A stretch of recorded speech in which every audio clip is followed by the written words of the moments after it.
creo que hace 2 años en Barcelona coincidimos, me habló del trabajo que hace esta asociación y la importancia de la vinculación, así que muchísimas gracias por la invitación. Bueno, para empezar a contextualizar el tema de hoy, vamos a tener primero una perspectiva lejana y cercana, ¿no? Una perspectiva histórica, pues como decía la gran Winnie Mandela, sin análisis histórico no hay análisis político. Entonces las revoluciones que está habiendo ahora mismo en África, en el Sahel, en el DAE, lo que es en el AES, principalmente Níger, Burkina Faso, Mali, y otros países donde ha habido otros intentos, pero que el imperialismo ha logrado de alguna forma controlarlos. El caso de Gabón es uno de ellos, donde había un intento, pero por ejemplo en Nueva Caledonia también, y que tienen que ver con los recursos. Tenemos que tener en cuenta que el colonialismo nunca se acabó, Francia, la Unión Europea, el Reino Unido, Estados Unidos, España, Portugal, Holanda, fueron las potencias coloniales. Quizás en el sistema educativo español, pues esas cosas se obvian, ¿no? No se enseña, no se habla de eso, ¿no? Y de portugués, a pesar de que Portugal fue un imperio, el sistema educativo portugués no vais a encontrar nada de esto, ¿no? Pues hablan de la revolución de los claveles, una revolución donde no hubo ni claveles, ni tiros, ni muertos. Los muertos y los revolucionarios fueron Agustino Nieto, Amílcar Cabral, y los revolucionarios en Angola y Mozambique, ¿no? Algunos veteranos de la UPG seguro que se acuerdan de esas cosas, pero gracias a charlas como estas podemos retomar lo que pasó, ¿no? Lo que pasó fue que hubo la conferencia de Berlín. Bueno, primero hubo la esclavitud. Una vez que sacaron toda la gente de África, la gente más valiosa, y los llevaron a trabajar en las fábricas, plantaciones como obreros que no cobraban en Colombia, Ecuador, Venezuela, Argentina, Chile, Ecuador, Estados Unidos, Cuba, decidieron repartirse África en la conferencia de Berlín de 1885, donde el Kaiser Guillermo I, con todas las potencias europeas, decidieron que ya se había consolidado una cosa que Carlos Marx llama la acumulación primitiva en el tomo 2 o 1 del Capital. En el tomo 1, creo, habla de la acumulación primitiva para crear el capital, que no se trata de traer los medios de África, venderlos y acumular tanta riqueza que con eso puedes hacer una inversión económica grande, ¿no?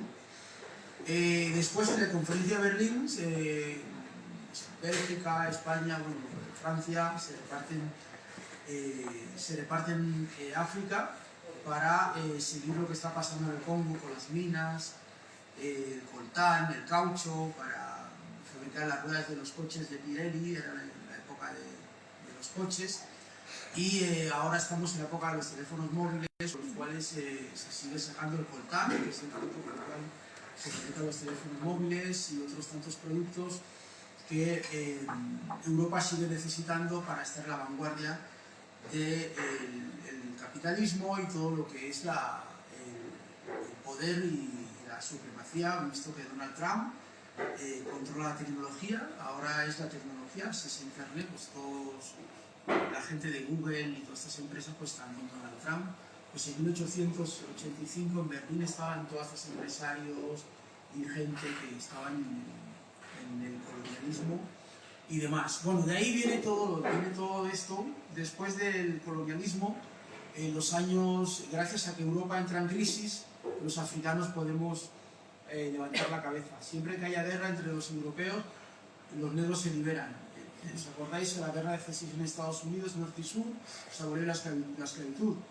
Lo que llaman la Primera Guerra Mundial, en Europa, Europa trajo a 1,5 millones de soldados africanos a luchar en el frente de Verdún. Cuando esos soldados vuelven a África, pues empiezan los movimientos de independentistas, porque han visto que sus compañeros blancos, soldados, también mueren, porque en las colonias, cuando murió un soldado blanco, lo llevaban a Europa, que nadie lo viera muerto, para no generar en la mente de los africanos la idea de que hay una posibilidad de insurrección, ¿no? Si queréis conocer un poco eso, pues leer a Malcolm X en un texto que se llama White Man Should Be Killed, el blanco también puede morir. Entonces en ese texto Franz Fanon, toda esta gente eran gente que había visto la guerra. Llega la Segunda Guerra Mundial y Francia hace un pacto con los africanos y nos dice: si venís a París a echar a Hitler, os doy la libertad. Y traen 3 millones de soldados a Europa a luchar, tanto Gran Bretaña como Francia y sus imperios, ¿no? Y España, la guerra civil española, pues trae, primero Franco trae a los africanistas, a los negros del Sáhara, de Marruecos y Guinea Ecuatorial, a los moros, y las brigadas internacionales también traen a otros soldados africanos para luchar en contra del fascismo. Y en este proceso, claro, Francia, Europa no cumple. Entonces primero los vietnamitas, Ho Chi Minh y demás, pues se deshacen de los japoneses, después se deshacen de Francia, y Francia llama al hermano de Somozón, que es Estados Unidos, y comienza la guerra. Ese es el origen de la guerra. Después los moros, los árabes, dicen: pues nosotros tampoco nos fiamos de Francia porque nos prometió que nos iba a dar la libertad, y surge el FLN, el Frente de Liberación Nacional en Argelia, y comienza la guerra civil. De esa guerra civil surge Le Pen y toda la extrema derecha francesa. Finalmente Argelia se independiza, luego queda la África Negra, donde ante el miedo de que pasara lo mismo, De Gaulle se inventa lo que se llama la Rassemblement Démocratique, que, bueno, algunos nacionalistas gallegos les sonará a Estado de las Autonomías. Pero eso fue lo que hizo. En el año 50, para que los negros no se independizaran, crearon una cosa que era como un Estado de las autonomías, de ultramar, con Francia, con Senegal, con Mali, con un montón de países, y ante la presión hizo un referéndum. Y el primer referéndum lo perdió, que fue en Guinea Conakry. Había 3 fases: independencia total, país asociado, como es Puerto Rico, como es Senegal, como son esos países de África de ahora, o seguir dentro de la República Francesa. La gente votó mayoritariamente en separación.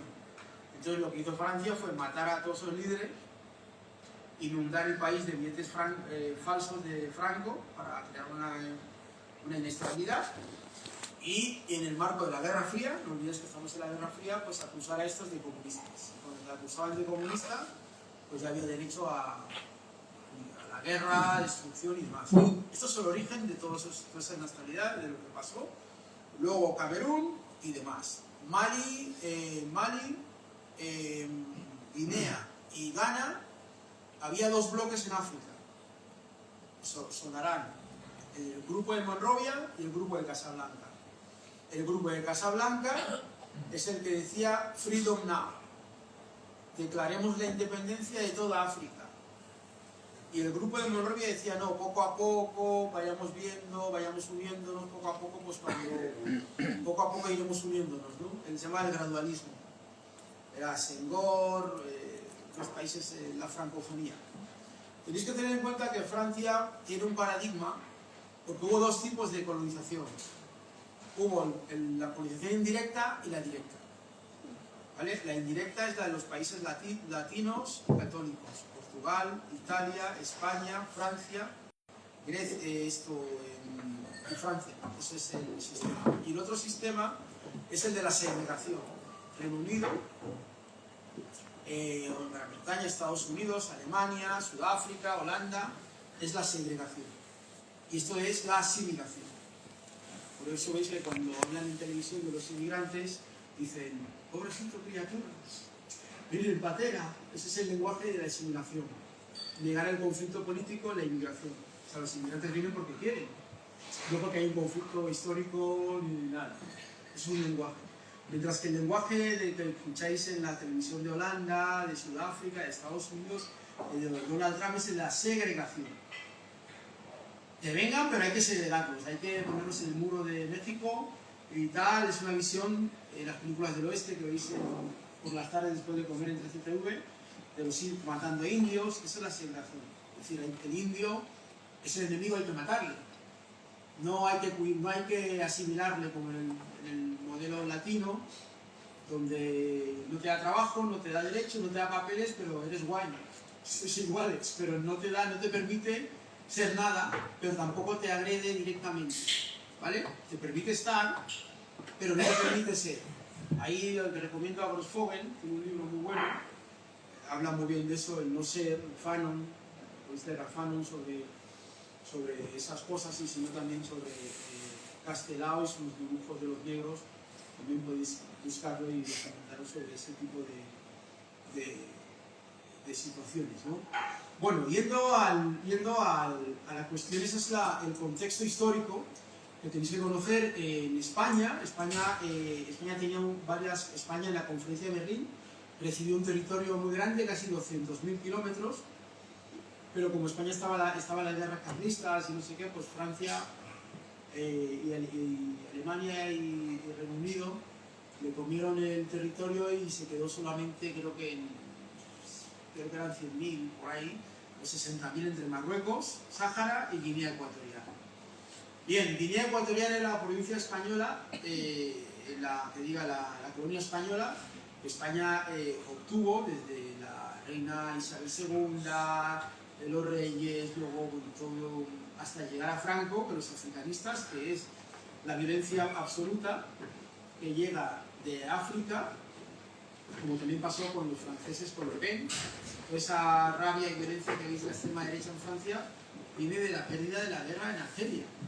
Pues ese mismo contexto pasó en España con los africanistas, porque Franco partió con un ejército de África a destruir y reventar el resto del Estado español. Llegaban a los pueblos, una violencia inusitada que ya habían practicado con los africanos, ¿vale? La idea de cortar cabezas y hacerse fotos en el ABC, la portada de los años 20, todo eso es parte de la cultura de la violencia del colonialismo. Guinea Ecuatorial fue colonia española del año